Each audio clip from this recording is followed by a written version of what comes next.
The message today is taken from Revelation chapter 14 and reading from verse 9. Revelation 14 and verse 9. It says, "And the third angel followed them, saying with a loud voice, If any man worship the beast and his image, and receive his mark in his forehead or in his hand, the same shall drink of the wine of the wrath of God, poured out without mixture into the cup of his indignation, and he shall be tormented with fire and brimstone in the presence of the holy angels and in the presence of the Lamb."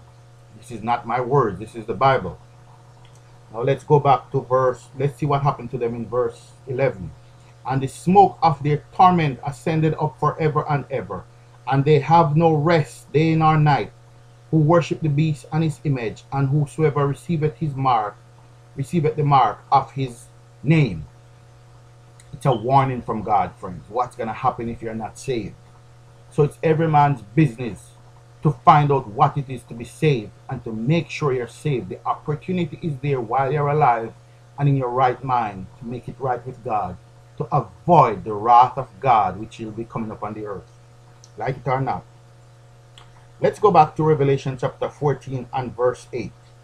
"And there followed another angel, saying, Babylon is fallen, that great city, because she made all nations drink of the wine of the wrath of her fornication." Babylon is fallen, that great city, because she made all nations drink of the wine of the wrath of her fornication. Let's try to figure out what Babylon is. All right. It says, Babylon signifies the universal worldly church. Babylon signifies a universal worldly church. After seeing it cannot be either of the other two possible things to which it could be applied, it must mean this. Babylon is called a woman. A woman used as a symbol signifies a church. The woman of Revelation 12 was interpreted to mean a church. The woman of Revelation 17 should undoubtedly be interpreted also signifying a church. The character of the woman determines the character of the church represented. A chaste woman standing for a pure church, and a vile woman for an impure or apostate church. The woman Babylon is herself a harlot and the mother of daughters like herself. This circumstance, as well as the name itself, shows that Babylon is not limited to any single ecclesiastical body, but must be composed of many. It must take in all of a like nature and represent the entire corrupt or apostate church of the earth. That's what Babylon stands for. The entire corrupt apostate churches of the world. This will perhaps explain the language of Revelation 18:24, which represents that when God makes requisition upon great Babylon for the blood of his martyrs, in her will be found the blood of prophets and of saints and of all that have been slain upon the earth. Through the centuries, practically every country of Europe has its state church, and the most of these countries to the present day have their established religions and zealously oppose dissenters. Babylon has made all nations drunken with the wine of her fornication. That is her false doctrine. The wine of her fornication is her false doctrine. It can therefore symbolize nothing less than the universal worldly church. The great city Babylon is composed of 3 divisions. So the great religions of the world may be arranged under 3 heads. The first, oldest, and most widespread is paganism, separately symbolized under the form of a dragon. The second is the great papal apostasy, symbolized by the beast. The third is the daughters or descendants from that church, symbolized by the 2-horned beast, though that does not embrace them all. War, oppression, conformity to the world, religious formalism, the worship of mammon, pursuit of pleasure, and the maintenance of very many errors of the Roman Catholic Church identify with sad and faithful accuracy the great Babylon of the Protestant churches as an important constituent part of this great Babylon. A glance at some of the ways in which the Protestant churches has deported herself will still further show this. When Rome had the power, she destroyed vast multitude of those whom she adjudged heretics. The Protestant church has shown the same spirit.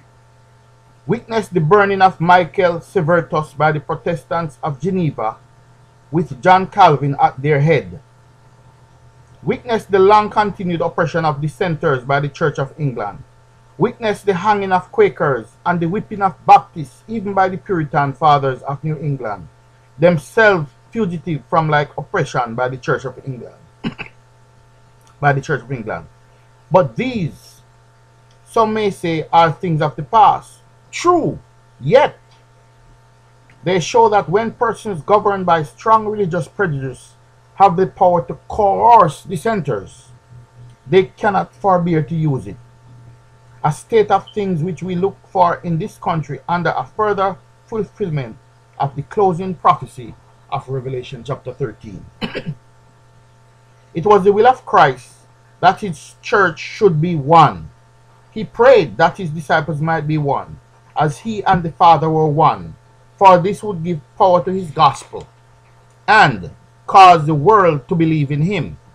Instead of this, look at the confusion that exists in the Protestant world. The many sectional walls that divide it into a network of societies, and the many creeds discordant as the languages of those who were dispersed at the Tower of Babel. God is not the author of all these. It is this state of things which the word Babylon, as a descriptive term, appropriately designates.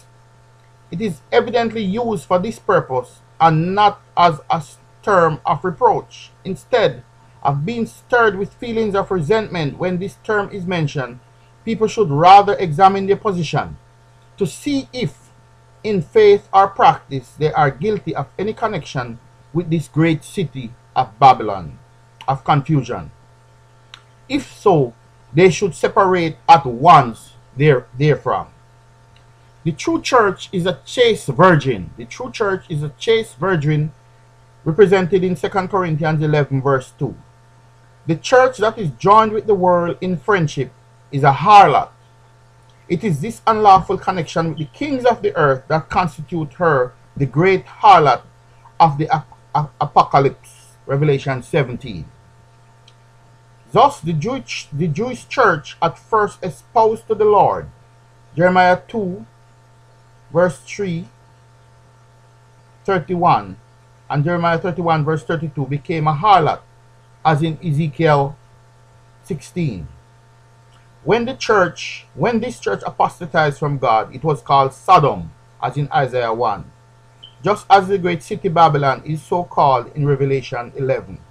The unlawful union with the world of which Babylon is guilty is positive proof that it is not the civil power, that the people of God are under her midst immediately before her overthrow is proof that she is professedly a religious body. For these reasons, it is very evident that the Babylon of the Apocalypse is the professed church united with the world. Right? So, we see, that's why we get a call, friend, to come out of Babylon, as seen in Revelation, where it says, "Come out of her, my people, and be not partakers of the wrath of God." Revelation chapter 18, it tells you, "And I heard a great voice from heaven saying, Come out of her, my people, that ye be not partakers of her sins, and that ye receive not of her plagues. For her sins have reached unto heaven, and God has remembered her iniquities." Friend, separate from Babylon. Seek ye the Lord while he may be found. Call ye upon him while he is near. Come out of Babylon, the false churches, dear friend.